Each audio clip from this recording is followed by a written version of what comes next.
आपली संस्कृती, आपले संस्कार सदा राहू दे आपल्या सोबत. भारताच्या महान ग्रंथांचे आणि काव्यांचे संपूर्ण संकलन.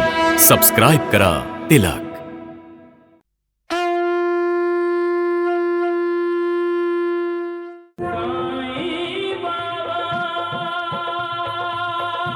बाबा, वीरभद्रप्पा, गौरी आणि चेतन बसप्पाचं पुढे काय झालं? या जन्मात सुद्धा ती दोघं एकमेकांचे वैरी झाले होते. गौरीचं लग्न कोणा दुसऱ्याच मुलाशी झालं. यामुळे दुःखी होऊन वीरभद्रप्पाने गाव सोडून जाण्याचा निर्णय घेतला आणि तो पुजारी बुवांकडे त्यांचा निरोप घेण्यासाठी पोहोचला. अरे वीरभद्रप्पा, तू आणि ह्यावेळी ये बस.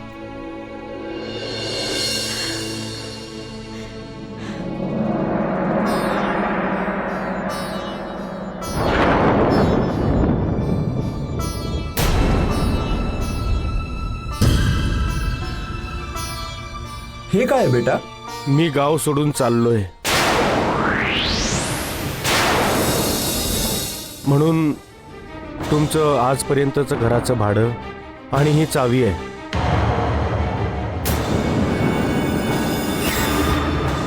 पण अचानक हा विचार कसा काय केलास तू? सांगणार नाहीस का? गौरीचं लग्न दुसऱ्याशी होताना मी पाहू शकणार नाही, कारण माझं गौरीवर प्रेम आहे. वीरभद्रप्पाचं गौरीवर प्रेम आहे हे समजल्यावर पुजारी विचारात पडला.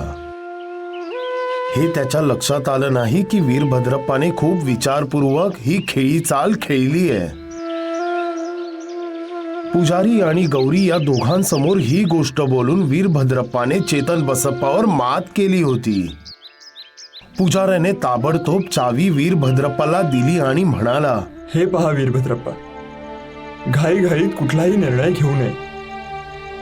तसंही एवढ्या रात्री तू कुठे जाशील?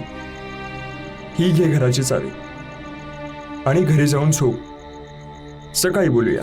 बरं, जशी तुमची मर्जी. हे घे.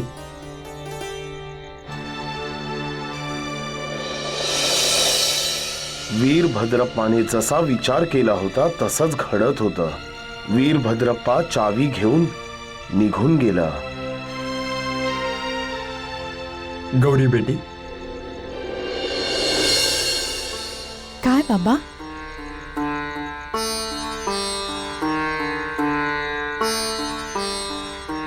तू ऐकलंस ना आता वीरभद्रप्पा काय म्हणाला ते? तुला पण वीरभद्रप्पा आवडतो का? बाबा, मग गौरी आणि वीरभद्रप्पाचं लग्न झालं का? चेतन बसप्पाने या लग्नावर आक्षेप नाही घेतला का तेव्हा? घेतला की आक्षेप, कसा नाही घेणार. जसं गौरी आणि वीरभद्रप्पाचं जन्मोजन्मीचं नातं होतं तसंच त्याचंही वीरभद्रप्पा बरोबर जन्मोजन्मीचं वैर होता ना. श्यामा, जेव्हा आपण जन्माला येतो तेव्हा आपण आपल्या पूर्वजन्माच्या कर्मबंधनांसोबत जन्माला येतो. आपण आपल्या पूर्वजन्मातल्या कर्मांनी जे प्रारब्ध बनवलेलं असतं त्याच सोबत आपण जन्माला येतो.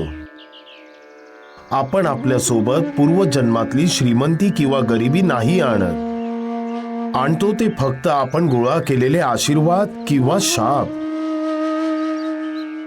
लोकांवर केलेलं प्रेम किंवा द्वेष, त्या जन्मातली मैत्री किंवा वैर, आसक्ती किंवा विरक्ती.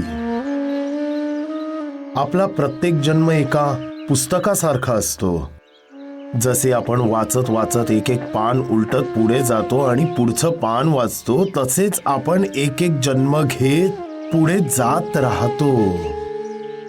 प्रत्येक जन्मात आपण काहीतरी चांगलं आणि वाईट करतोच आणि त्याच हिशोबाने आपलं कर्मबंधन तयार होत जातं. आणि त्याच हिशोबाने आपल्याला कर्मफळ मिळतं. प्रत्येक जन्मात मनुष्य मित्र किंवा शत्रू निर्माण करत राहतो. पुस्तकातला एक अध्याय संपताच आपण दुसऱ्या अध्यायाकडे जातो. तसंच मैत्री आणि वैर यांचंही आहे. त्या जन्मात जर वैराचा अध्याय संपवला नाही आणि वैऱ्याला मित्र नाही केलं तर दुसऱ्या अध्यायात म्हणजेच दुसऱ्या जन्मातही वैर निभवावं लागतं. म्हणूनच ज्ञानी म्हणतात की माणूस जेव्हा जन्माला येतो तो एकटा असतो आणि जेव्हा हे जग सोडून जातो तेव्हा मात्र तो एकटा नसतो. त्याच्यासोबत असतात त्याचे विकार देखील, जे त्याच्या पुढच्या जन्मात सुद्धा साथ देतात. माणूस जेव्हा जन्माला येतो तेव्हा तो निष्पाप असतो, पण तोच निष्पाप जेव्हा मोठा होतो तेव्हा कुणी पापी होतो तर कुणी पुण्यवान, कुणी लोकांचं भलं चिंततं तर कुणी वाईट. असं का? कारण ह्या सर्वांची मुळं मागच्या जन्मात असतात. त्या जन्मातली कर्म या जन्मावरही परिणाम करत असतात. म्हणूनच चेतन बसप्पाने आपल्या नवीन जन्मात वीरभद्रप्पाला पहिल्यांदा पाहताच तिरस्कार करू लागला. कारण मागच्या जन्मात वीरभद्रप्पाने त्याला त्रास दिला होता, त्याच्यासोबत दगा केला होता, विश्वासघात केला होता, त्याचे अधिकार हिरावले होते. म्हणूनच जेव्हा पुजाऱ्याने तो गौरीचं लग्न वीरभद्रप्पाशी लावून देणार आहे असं जेव्हा मंदिरात चेतन बसप्पाला सांगितलं तेव्हा चेतन बसप्पा बेचैन झाला. बहुतेक तुम्ही नीट विचार केलेला नाहीये पुजारी बाबा. वीरभद्रप्पा सारख्या लफंग्याशी तुम्ही गौरीचा विवाह कसा करून देऊ शकता? तो मवाली आहे, बदमाश आहे, पाप आहे त्याच्या मनात. त्याची नजर गौरीवर नाही तर मंदिराच्या दानपेटीवर आहे. भक्त जी दक्षिणा देतात मंदिरात त्याला त्या दक्षिणेशी विवाह करायचा आहे, गौरीशी नाही. चेतन बसप्पा, तुला जसं वाटतंय तसा वीरभद्रप्पा अजिबात नाहीये. चांगला मुलगा आहे तो. जर तुम्ही वीरभद्रप्पा सारख्या मुलाला चांगलं म्हणताय तर मात्र तुम्ही चांगुलपणाची व्याख्याच बदलली. माझं ऐका, गौरीचा विवाह वीरभद्रप्पाशी नका करू. आता तर सगळं भोलेनाथांवर अवलंबून आहे. कारण गौरीचंही वीरभद्रप्पावर प्रेम आहे. चेतन बसप्पा, हर हर महादेव.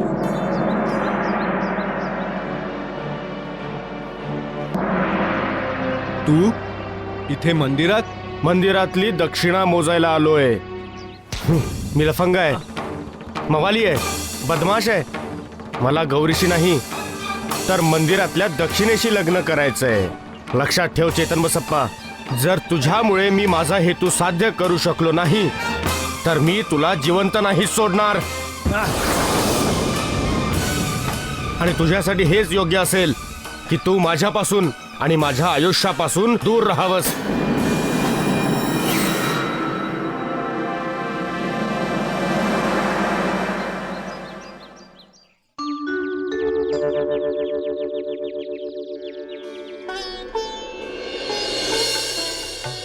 सदैव सुखी रहा, अष्टपुत्र सौभाग्यवती भव. विवाह झाला, परंतु चेतन बसप्पा आणि वीरभद्रप्पा मधील वैर कमी होण्याऐवजी आणखीनच वाढलं.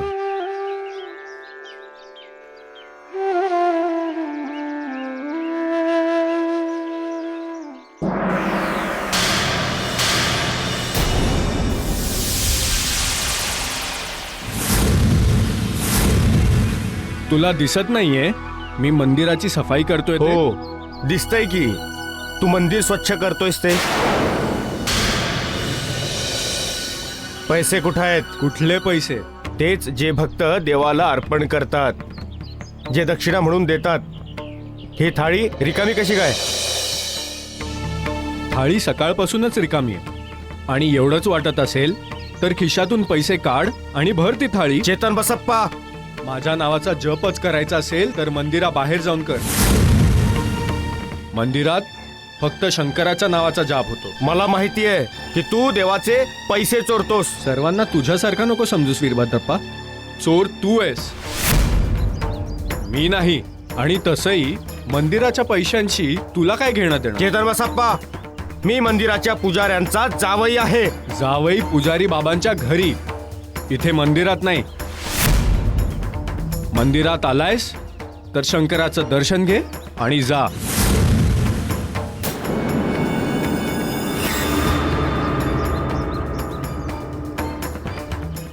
आपल्या पूर्वजन्माच्या संस्कारांपासून ना वीरभद्रप्पा मुक्त होता ना चेतन बसप्पा. दोघही एकमेकांना कमी लेखण्याची संधी सोडत नसत. पण संस्कार म्हणजे काय?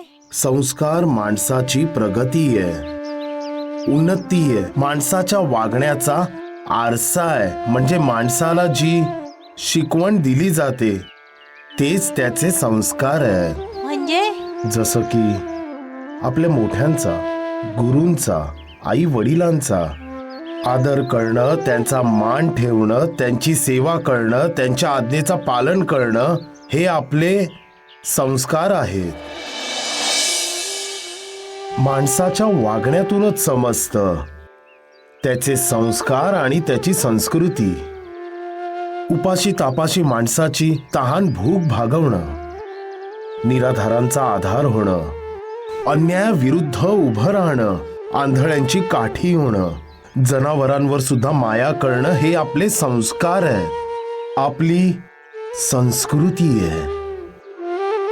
बाळ जेव्हा जन्माला येतं तेव्हा आई वडील त्याच्यावर संस्कार करतात.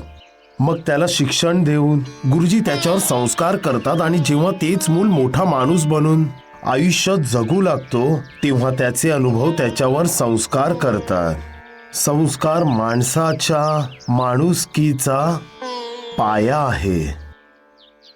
संस्कारच माणसाला कुटुंबाच्या, समाजाच्या आणि देशाच्या योग्यतेचा बनवतात. ज्याच्यावर संस्कार नसतात तो माणूस असूनही माणूस नसल्यासारखाच असतो. संस्कारच दानवाला देवता बनवतो आणि संस्कारच दगडाच्या मूर्तीला देव बनवतो. माणसाच्या जीवनात संस्काराचं हेच खरं महत्व आहे. वीरभद्रप्पा आणि चेतन बसप्पा पूर्वजन्माच्या संस्कारातच अडकले होते.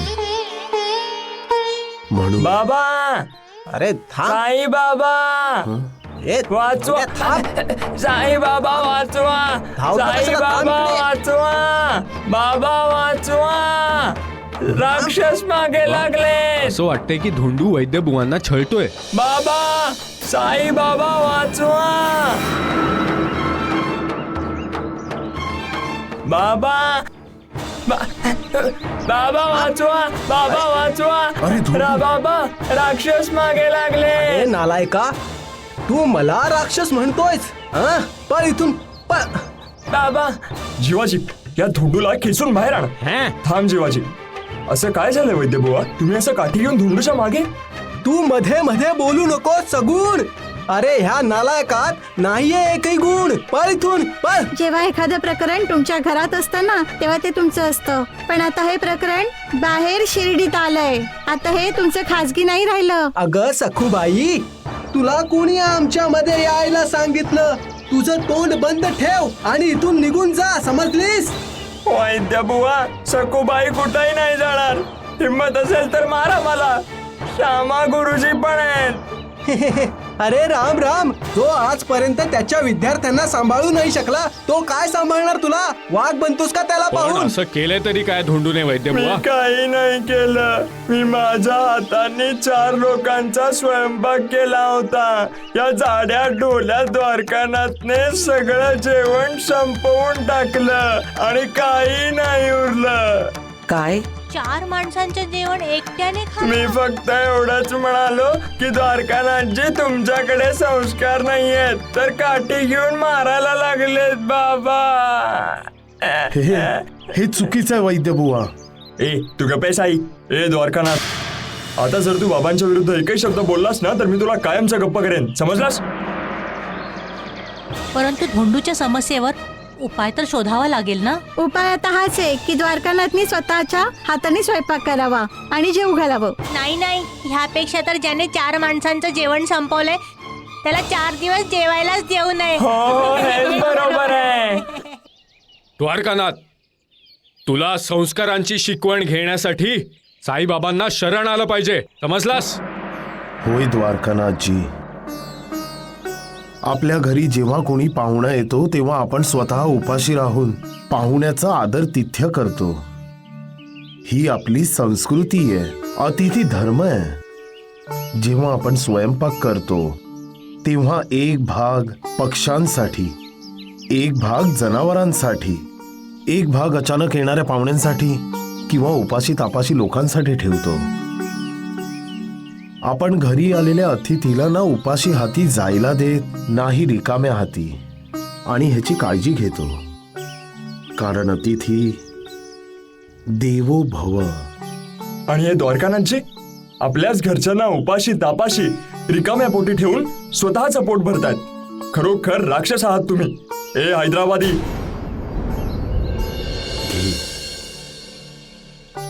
खा तू.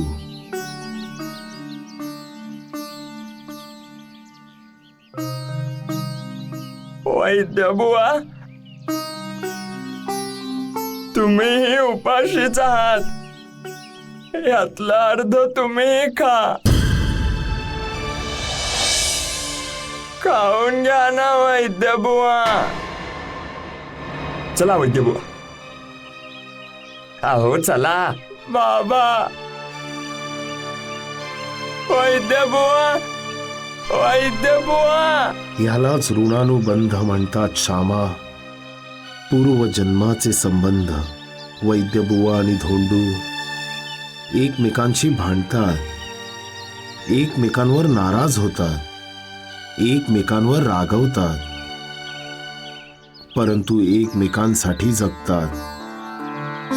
सगळं काही विसरून एकमेकांच्या सोबतीने जगतात.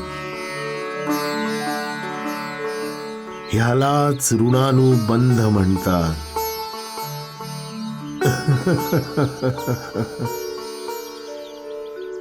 सबका मालिक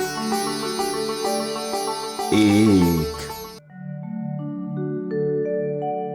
शिवबाबांचं दर्शन झालं का? हो. गोपी दिसत नाही कुठे? गोपी तर शाळेत गेलाय. हो. सुकन्या आणि उमाकांत? जगदंबा, जगदंबा. शिवबाबांच्या दर्शनानंतरही तुमच्या चेहऱ्यावर उदासी? काय झालं? सुकन्याची आठवण येते. मला असं वाटलं की आई सप्तशृंगीच्या सांगण्यानुसार शिवबाबांच्या दर्शनाने माझी हरवलेली मनःशांती मला परत मिळेल. पण नाही, मी तर आणखी जास्त बेचैन झालोय. शिवबाबांच्या मंदिरात मला सुकन्यासारखी कोणी मुलगी दिसली. मग माझं मन स्वतःला आणखीनच जास्त अपराधी समजू लागलं. जर आपण सुकन्याचं लग्न उमाकांशी लावून दिलं असतं तर आज सुकन्या पण त्या मुलीसारखीच आपल्या पतीसोबत शिवबाबांच्या दर्शनाला आली असती, आपले आशीर्वाद घेतले असते, आणि मग तिला सुखी पाहून आपणही सुखी झालो असतो. पण आपण आपल्या मुलीला दुःख दिली, फक्त दुःख, फक्त दुःख. माणूस जेव्हा रडतो तेव्हा तुला काय आनंद होतो का रे? तू हे विसरतोस का की माणसाला तूच तर निर्माण केलंयस? तुझंच तर मूल आहे तो. मग का त्याला रडवतोस? का त्याला इतकी दुःख देतोस?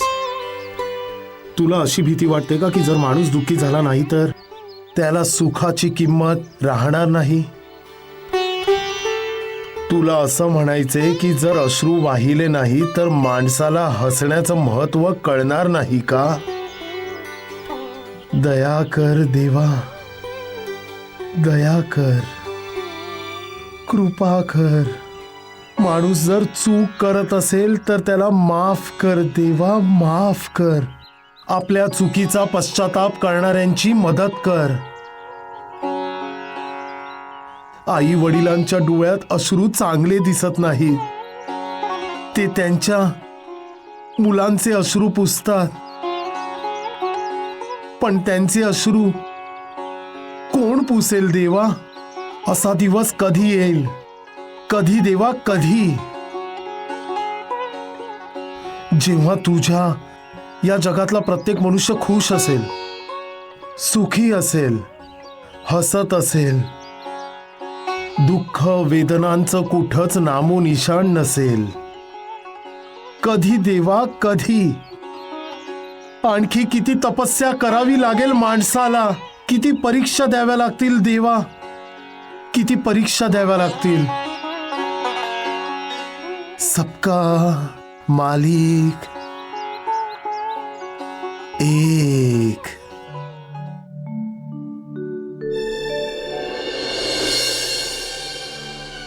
काय झालं? जेवता जेवता का थांबलात तुम्ही? मीठ तर कमी जास्त नाही ना झालं? आई, बाबांना ताईची आठवण येते. बाबा, तुम्हीच सांगता ना की जेवताना रडणं हा अन्नाचा अपमान करणं असतं.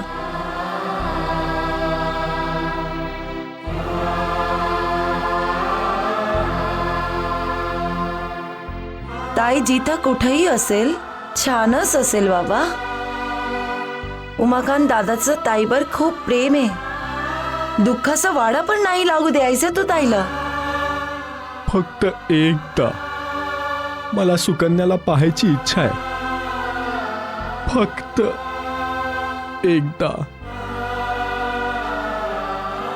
नाहीतर मी असाच अशांत होऊन तिच्याबद्दल विचार करतच राहीन. पण अरे, आपल्याला उमाकांचा पत्ता माहिती हवा ना? पत्ता समजू शकतो आई. कसा काय? उमाकांत दादा जिथं नोकरी करतो तिथून. अरे गोपी, ही गोष्ट माझ्या लक्षात कशी नाही आली? आता मी उद्याच उमाकांतच्या कंपनीमध्ये जाऊन शोध घेतो. साक्षात्कार माणसात परिवर्तन घडवून आणतो. मग तो देवाचा असो, भगवंताचा असो, सत्याचा असो की आणखीन कशाचाही असो, माणसाची द्विधा अवस्था संपवून टाकतो. साक्षात्कार दिशा दर्शक आहे, मार्गदर्शक आहे. चुकीच्या मार्गावर चालणाऱ्या माणसाला जेव्हा समजतं की तो चुकीच्या मार्गावर आहे, तेव्हा तो त्याची चूक सुधारण्यासाठी त्याचा मार्ग बदलतो. वाईट संगतीत फसलेल्याला जेव्हा साक्षात्कार होतो, तेव्हा तो ताबडतोब चुकीच्या संगतीचा त्याग करून चांगल्या संगतीत येतो. सदहृदयतेचा साक्षात्कार जेव्हा होतो, तेव्हा कठीण पाषाण हृदय माणसाला सुद्धा पाझर फुटतो. आणि जेव्हा ईश्वरीय साक्षात्कार होतो, तेव्हा माणसाला त्याच्या उद्धाराचा मार्ग दिसू लागतो. हेच साक्षात्काराचं महत्व आहे. हेच साक्षात्काराचं मूल्य आहे. साक्षात्कार ही एक जाणीव आहे. अशी जाणीव जिच्यामुळे माणसाच्या आतल्या विश्वासाला नवीन पालवी फुटते. तो माणसाच्या आतल्या विवेकाला जागा करतो. म्हणून जेव्हा एखाद्या आई वडिलांना त्याच्या मुलीवर केलेल्या अन्यायाची जाणीव होते, तेव्हा ते त्यांची मनःशांती हरवून बसतात. आपल्या मुलीला भेटण्यासाठी, तिला सुखी पाहण्यासाठी आसुसलेले असतात, पण त्यांच्याकडे त्या मुलीचा पत्ता सुद्धा नसतो. म्हणूनच जेव्हा त्यांना त्यांच्या मुलीचा पत्ता मिळतो, तेव्हा त्यांना साक्षात देवाचं दर्शन झाल्यासारखा साक्षात्कार होतो. वा, वैद्यबुवांनी खूपच रुचकर खिचडी केली आहे. पण बाबा, वीरभद्रप्पा आणि चेतन बसप्पाच्या गोष्टीचं काय झालं? ते नंतर, आधी पोटपूजा. अरे चला चला चला, भूक लागली नाहीये का तुम्हाला? इथंच बसला तर वैद्यबुवांनी केलेली खिचडी नाही खायला मिळणार. अरे चला चला चला चला. जाऊन खाऊन घेऊया. आणि मीही तेच म्हणतोय, पुढची गोष्ट मलाही ऐकायची. आपण एवढे लोक वैद्यबुवांच्या घरी चाललोय, आपल्याला खिचडी मिळेल का? कुठलाही प्रश्न न विचारता साईबाबांच्या आज्ञेचं पालन केलं पाहिजे, कारण साईबाबा नेहमीच सर्वांचं भलंच चिंतत असतात. चल ये, चल चल चल. सगळेच्या सगळे वेडे आहेत. अरे वैद्यबुवा, हे काय करताय तुम्ही? मला का लाजवताय? मी आहे ना, मी स्वयंपाक करेन, तुम्ही बसा. अरे हट नालायका, हे नालायक कुठला? हात बाजून घेतलास, सत्यानाश हो तुझा. मला तुझ्या मदतीची काही एक गरज नाहीये, कारण आज मी स्वतः स्वादिष्ट खिचडी केली आहे. आणि जर मी तुझी थोडीशी मदत घेतली तर तू साऱ्या गावात दवंडी पिटशील की ही खिचडी तू केली आहेस, तू. आणि त्या ढोंगी साईला पण जाऊन सांगशील, सत्यानाश होऊन जाऊ दे तुझा. अरे राम चला, राम चला, राम राम. अरे, चला, हा चला, गोंधळ चला. कसला आहे? चला. गोंधळ बघूया. अरे मूर्खा, गोंधळ. अरे, चल. चला, चला, चला, बघूया, सत्यानाश बघूया. तुझा. चला चला चला हो चला. चला बघू. हो चला चला. अरे द्वारकानाथजी, हा गोंधळ कसला आहे? अहो तिकडे नाही, इकडे पहा. खूपच चवदार खिचडी झाली आहे. वैद्यबुवा, मला तर वाटतंय की हा साई नक्कीच काहीतरी खेळी खेळतोय. केळी? चला अहो जेवूया. बघत नाही आहात का तुम्ही? जेवूया. सगळी पलटण घेऊन तुमच्या घराकडेच येतोय तो. द्वारकानाथजी, हे लोक तुमची धुलाई करायला तर येत नाहीयेत ना? अरे शिक्षक, बोल मूर्खा. या या या, अरे तुम्ही पण या या या. चला. चला. नमस्कार वैद्यबुवा. काय झालं साई? इथे कशासाठी आलायस? जर नानावली आमच्या बरोबर असता तर म्हणाला असता की तुला शिर्डी बाहेर फेकायला आलोय म्हणून. ए हैदराबादी, खूपच पंख फुटलेले दिसतात तुला. असं वाटतंय की कापावे लागतील. अरे आता बोलतच राहाल की आम्हाला काही खाऊ सुद्धा घालाल? खाऊ घालाल? म्हणजे काय? हं? वैद्यबुवा, तुम्ही जी खिचडी केली आहे ना, तिचा सुगंध आम्हाला घेऊन आला इथं. बाबांनी सांगितलं की वैद्यबुवा आम्हा सर्वांना खिचडी खाऊ घालणार आहेत. अरे राम राम राम राम, हे तर आम्हाला धर्मसंकटात पाडलं तुम्ही. बाबा, तू जाऊन भिक्षा माग, भिक्षा. हो. भिक्षाच तर मागतोय द्वारकानाथजी. वैद्यबुवा, घरी आलेल्या अतिथीला रिकाम्या पोटी पाठवून द्याल तुम्ही? हो बापा, नाहीतर धोंडू म्हणेल की ह्या दोघांवर संस्कार नाही झाले. वैद्यबुवा, खूप कडकडून भूक लागली आहे. अरे जरा धीर धरा. वैद्यबुवा आपल्या सर्वांना खिचडी खाऊ घालणार आहे. हा, त्यांनी स्वतःच्या हातांनी केली आहे. हो ना वैद्यबुवा? अरे राम राम राम राम राम, हा ढोंगी साई तर माझ्या गळ्यातच पडला द्वारकानाथजी. पाहतात ना? वैद्यबुवा भिकारी गळ्यातच पडतात. हो, जसे तुम्ही गळ्यात पडलात वैद्यबुवांच्या. मी तर हेच सांगत होतो की बाबा जास्त खिचडी केली नाहीये, खिचडी आमच्या पुरतीच तयार केलीये. आमच्यासाठी खूप आहे, नाही का सगुण? हो, तुम्ही लवकर वाढा वैद्यबुवा. हा. वैद्यबुवा, म्हणजे आता मला जेवण नाही मिळणार का? बस गाढवा, नालायका, हे सगळं तुझ्याचमुळे झालंय गाढवा. वैद्यबुवा, माझं पोट कसं भरणार? पाणी पिऊन. आता जात नालायका. अरे चला चला चला, बसा बसा बसा. सगळे बसले. आता वाढा.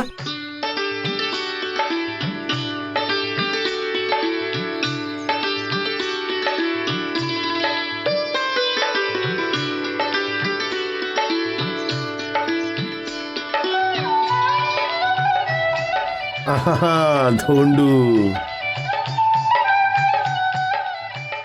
आणखी वाढ.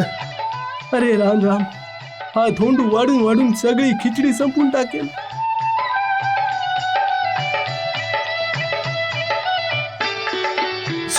सुरू करा. हा खावा.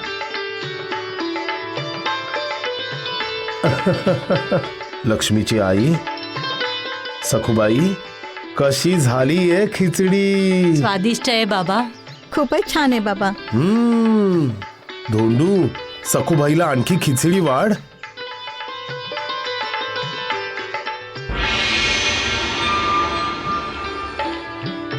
वा वैद्य बुवा, वा मजा आली. वैद्य बुवा, खिचडी संपली. अरे, अशी कशी संपली? अजून तर आमचं पोट पण भरलं नाही. नाही का सगुण? हो बाबा. अरे धोंडू, जा आणखी खिचडी घेऊन ये.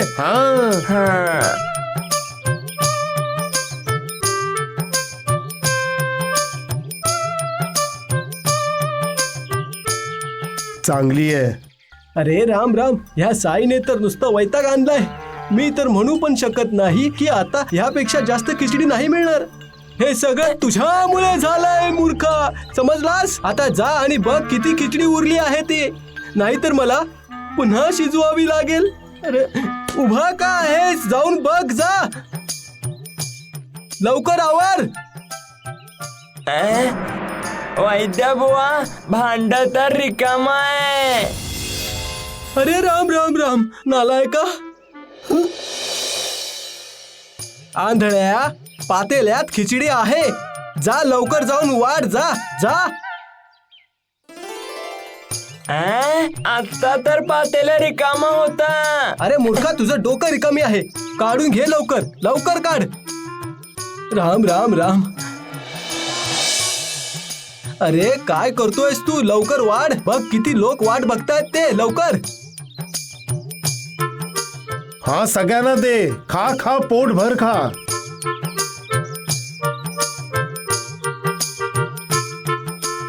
वैद्य बुवा, खिचडी तर संपली, काहीच नाही उरली. धोंडू, अरे उरेल कशी? वैद्य बुवांनी किती प्रेमाने आमच्यासाठी खिचडी केली आहे. आत्मा तृप्त झाला. इतकी स्वादिष्ट खिचडी मी याआधी कधीही नाही खाल्ली. हो. अरे बाबा, वैद्य बुवांना आशीर्वाद नाही देणार का? अन्नदाता, सुखी भव. हो भव. खिचडी तर संपली. धन्यवाद.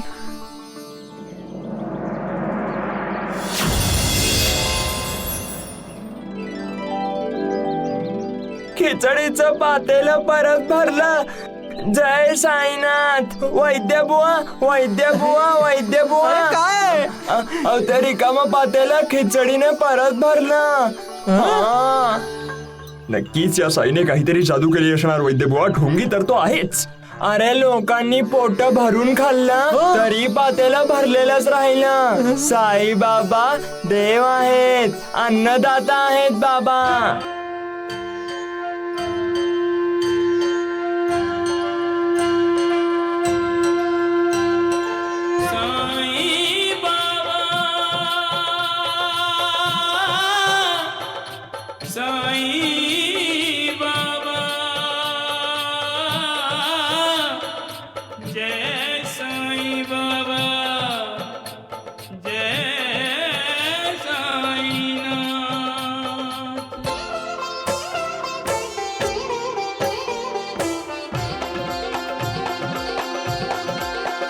साई राम साई श्याम, दुख भंजन तेरु नाम.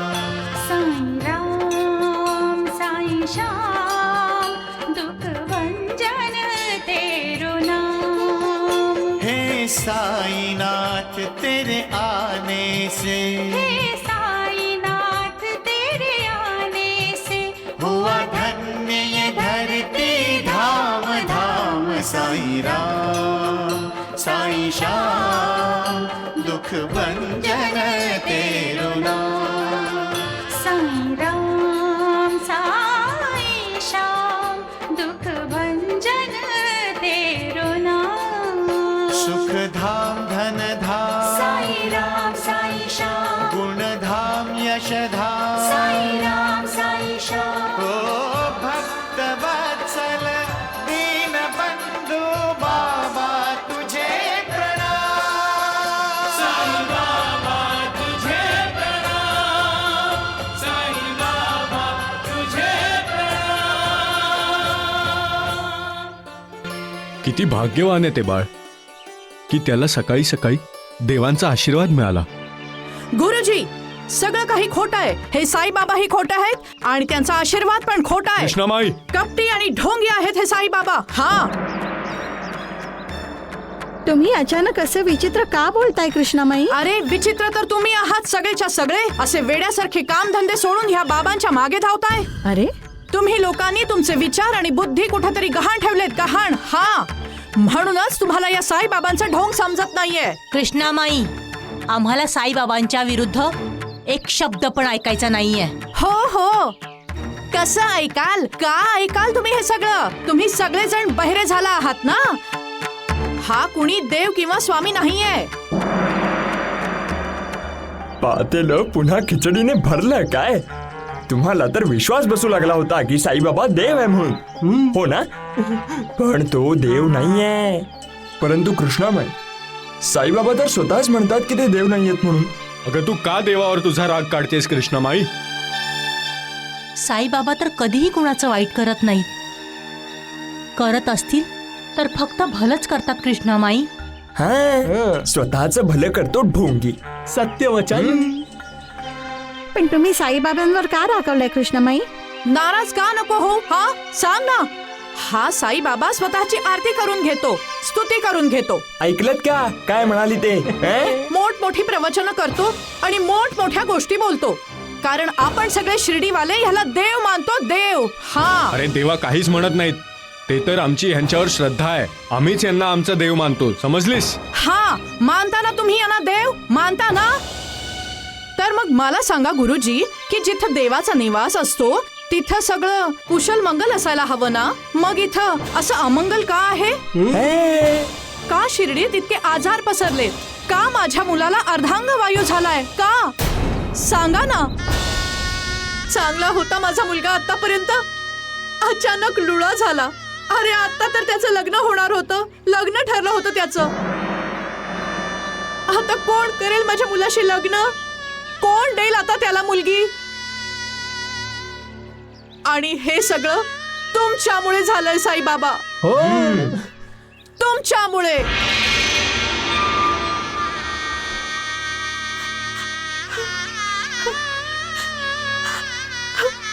बाबा बाबा बाबा, माझ्या मुलाला वाचवा बाबा. त्याला बरं करा बाबा. माझ्याने त्याची अवस्था बघवत नाहीये बाबा. त्याचे सारे आजार मला देऊन टाका. पण त्याला बरं करा बाबा. त्याला बरं करा. अरे राम राम राम. पाहिलं ना वैद्य बुवा, किती निर्दयी आहे हा साई. पाहतोय द्वारकानाथजी, तेच पाहतोय मी. अरे हा देव नाहीये ही गोष्ट आपल्याला माहितीये. हो, कृष्णामाईच्या मुलाचा पक्षाघात पण हा बरा करू शकत नाही हे पण आपल्याला माहितीये. पण सहानुभूती तर दाखवू शकतो ना. नाही नाही नाही नाही दाखवू शकणार, कारण पितळ उघडं पडेल ना. बाबा बाबा बाबा,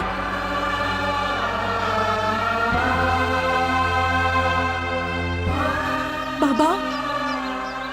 सबका मालिक एक.